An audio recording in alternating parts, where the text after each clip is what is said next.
Mangibingelele futhi kusaseyiso leso isikhathi se-motivation vibes in yimi futhi Mduduzi Shabangu isibongo. Ngikholwa ukuthi abantu bayaphila, ngikholwa ukuthi ne right emakhaya wonke umuntu sharp.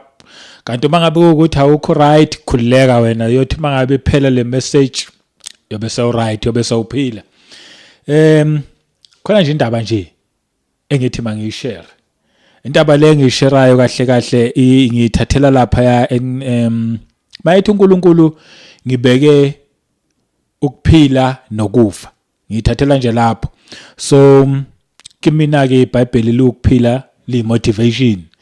Mayithi ngibeke ukuphila phinda athi futhi ngibeke ukufa.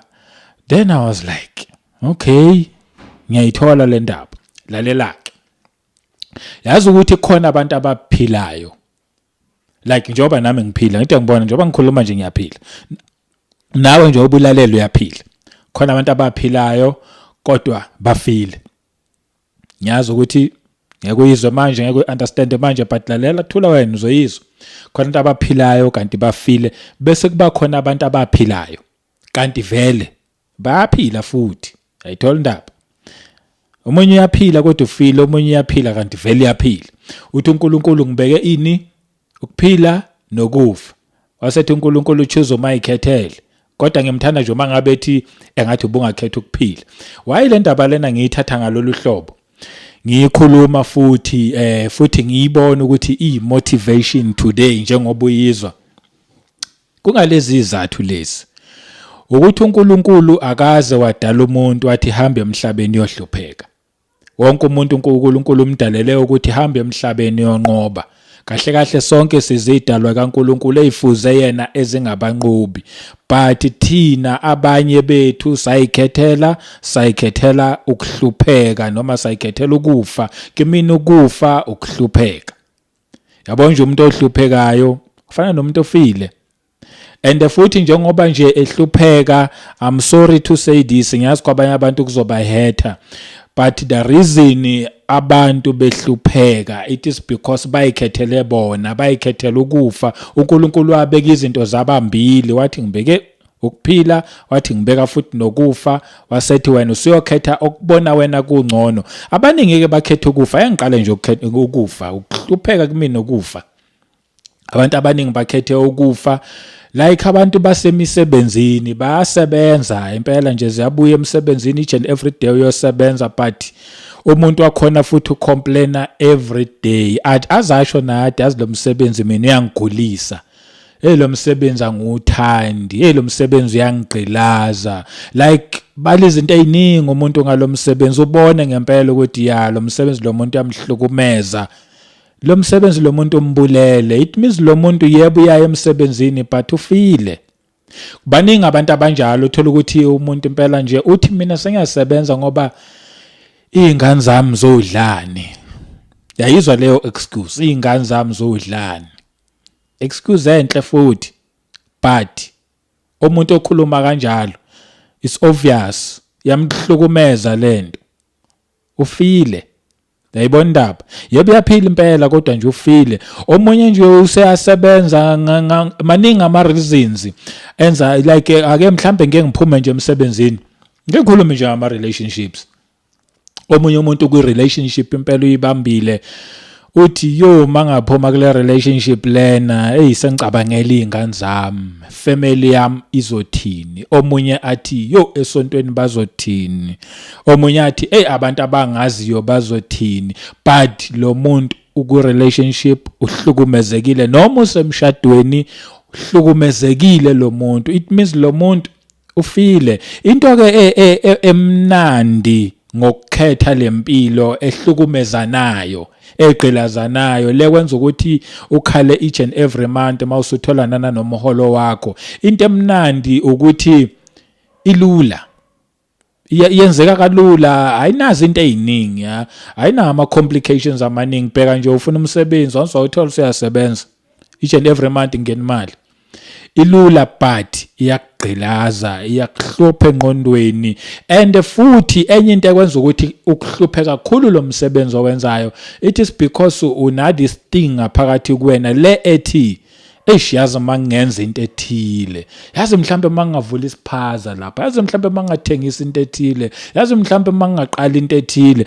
Yayibona yonke leyo nto leyo ikwenza ukuthi ube njani, ube na this thing le ethi yazini ngiyahlukumezeka lapha engikhona.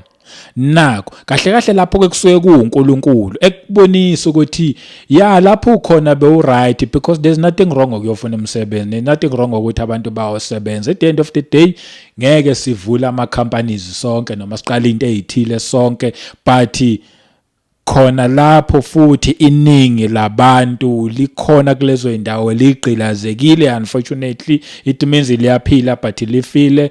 The only thing nje siyenza ukuthi njalo masihlangana emgwaqweni sihleke as if yonke into right, but siyazithi ukuthi asikho right, ngoba mangakhuluma ukuthi angikho right, lo muntu omtshela futhi uhamba ehlekisa ngawe. That's why singakhulumi sivele sihleke as if yonke into right, but ke kuyicabangele wena uwedwa ke. Ake ngiyeke yonke lento yokufa ngingene ngapha nje kuphileni, ngikhulume nje ngokuphila. Yabona ukuphila, ukuphila kunama challenges, angifuni ukukhohlisa, kodwa kumnandi ukuphila. Laba abanye abaphilayo kanti futhi vele bayaphila, babhekene nama challenges, but kumnandi. Na into emnandi ke ngokuphila ukuthi mawuvuka emsebenzini akekho umuntu okuvusayo, awuvuki futhi ucomplaina. Yabona njengoba ngisho ngithi ngeke sonke savula ama companies, khona abantu abakenjoyayo kuyemsebenzini. It means lo muntu lo msebenzi uyawenza futhi wawufuna, wawuthola umsebenzi awuthandayo, awuzwa ngaphakathi kuyena ngathi nje mina ubizo kuyena, uthi noma ewenza lo msebenzi uyawenza yawe enjoya. Ayikho into ayiqalile ungena emsebenzini owaqalwa abanye abantu, but uyakenjoya ukuba lapha yana, like ngenye indlela lo muntu loyo, then lo muntu uyaphila lo muntu loyo akafani nalo othi eyokwenza the very same job, the very same salary abayitholayo, kodwa lo munye becomplain, lo munye kodwa yena ebengacomplain ibimjabulisa. Then lo muntu loyo uyaphila. Bese kuba khona umuntu ophilayo owadecide ukuthi yazini ngiyayiqala lento, kudala ngilokhu ngifisa, ngilibele ngikhuluma ngithi ngiyayiqala lento, ngifuna ukuyenza lento, wagcina boom eseyenzile. Lalela into emnandi ngokuyenza leyo nto, uthi uyenza ubukhululekile, ubujabulile. Yazini yebo kunawo ama challenges impela, amanye ama challenges akhona i-rejection. Yabo nje ukurejectwa, uthi ayiqala into yakho ucabanga ukuthi abantu bazovele bayamkele, abantu bakurejecte, challenge leyo. But into emnandi into emnandi ngokwenza umsebenzi ofana naloyo, noma ukwenza into oyithandayo, ukuthi even ne challenge, yabo mawusuhlangana ne challenge uyayi-enjoya kwa challenge leyo, ngoba uvele uyitshela ukuthi yavele kufanele ngibhekane nale challenge, yavele isikhathi sayo, kufanele abantu ngikhambe bangirejecte, kufanele ngihambe ngihlupheke financially, kufanele kube nabantu nje impela abathi ayi ngisangene ekhanda. Yonke leyo process uyayi-embrace, imnandi, because at the end of the day ine testimony. Kungelinye ilanga yobuxoxa ukuthi nami lama stages lawa ngadlula kuona, and futhi wenza into oyithandayo emnandi kuwena, oyizwa ngaphakathi kuwena. It means uyaphila. And futhi yazi into emnandi uma ngabe wenza into oyithandayo, awukhali ngemali, because uyakwazi ukumanage imali yakho. Into eyenza ukuthi abantu bakhale ngemali ingoba oqala benza umsebenzi abangawufuni, then nemali abayithola isiyovela bencane, then abakwazi nokuyimanage. Lokhu uyena wenza into ayithandayo, uyakwazi nokumanage imali yakhe ngoba uyazi ukuthi vele mina yami salary iphelela khona la, kokho futhi okunye, so uyakwazi ukuyimanage. Yabona nje uNkulunkulu uthi is either uyaphila noma ufile, or maybe ngibe ngalendlela uthi uNkulunkulu is either you reject lento engayifaka ngaphakathi kuwena, mina engithi ukuphila engasiza wena nabantu abaningi, or you accept lento engayifaka ngaphakathi kuwena ngoba vele yi success. It's up to wena. Uthi uNkulunkulu if you reject lento engayifaka ngaphakathi kuwena, then uzoba ngofileyo. It means uzoba ngumuntu okhalayo, wena ohlezi ucomplain impela nje uba umuntu nje okhetha ukuhlupheka. But if you accept lento ayifaka ngaphakathi kuwena, then ke wena ngoba vele ayifakwanga uwe lento, akuyona yakho, yafakwa uNkulunkulu but for wena ukuthi ukwazi ukuphila umkhozi uNkulunkulu ungacomplain, uphile emhlabeni ungacomplain, uphile uhappy emhlabeni. uNkulunkulu asithethele emhlabeni asize sophila happy. But manje abanye bethu siyazi reject izinto ayifaka ngaphakathi kuthina, abanye bethu siyazi accepta, abaningi bayazi rejecta ngoba basaba lama challenges rejection, ukusokola financially whatsoever. But labo kuyibona aba-acceptele lento uNkulunkulu ayifaka ngaphakathi kubona, nabo badlula kulawo ma-stages, kodwa ngakusasa futhi bagcina sebesetshenzelwa abantu abaningi, bagcina sekumnandi, sebek-enjoya. Umuntu esethi ngiyabonga ukuthi ngayiqala lento, hey ngangazi futhi kube ngangazi ngabe ngayiqala early, but ngoba ke ngangazi ngavele ngayiqala late. Lalela, inhloso yami ukuthi I know very well, oqala I know very well ukuthi uNkulunkulu wafaka izinto ngaphakathi kuthini, but siyasaba ukuyiqala.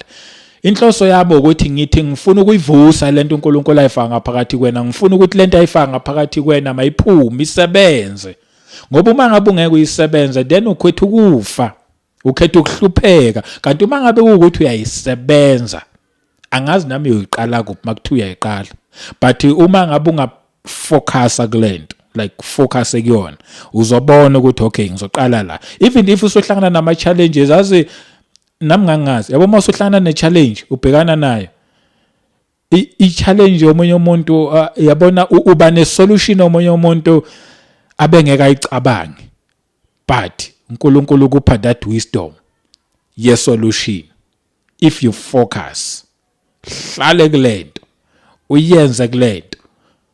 There will be challenges. Khumbule vele kunesitha esemhlabeni esikufuna uhlupheke, esikufuna uhlala ukhala.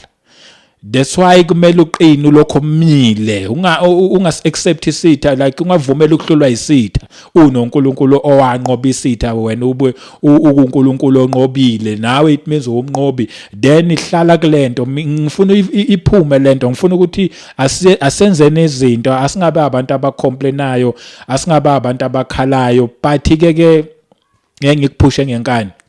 So choice wena ukuyokhetha ukuthi wena ukhetha kuphi, but I know kunento uNkulunkulu ayifaka ngaphakathi kwena izokwenza uphumelele, izokwenza ube usambodi, izokwenza ukuthi nawe kusasa uyiqhenye ngawe, uphinde ushiye nelegacy ngemuva. Ngithi mina go ahead, do it. Angazi ukuthi uyoqala kuphi, but start khona lapho yoqala khona, somewhere. There is a way forward. Don't give up, ungayibulali, ungathi uNkulunkulu mina akangithandi, uNkulunkulu wayengaze nginikeza umsebenzi onjena. Ngikusuka uNkulunkulu ongakunikeza umsebenzi vele ongawufuni, wena wafuna lowo msebenzi, wasethi uNkulunkulu ngoba uyawufuna, okay uthathe, kodwa khona into engifaya ngaphakathi kwena. In the meantime uthatha lo msebenzi, ngiyolokhu ngikurevealele ukuthi kuwe ngafaka lento until uyenze, until uzuthi ngangazi ukuthi kanti uNkulunkulu ngithanda kangaka. Lalela ke ngomduduzi, sengihambe ngafika ebackstage, ngiyayehla la, should I say ngabe ngafika ebus stop, ngiyayehla lana, so phinde futhi ngigibele. Motivation vibes in. See you.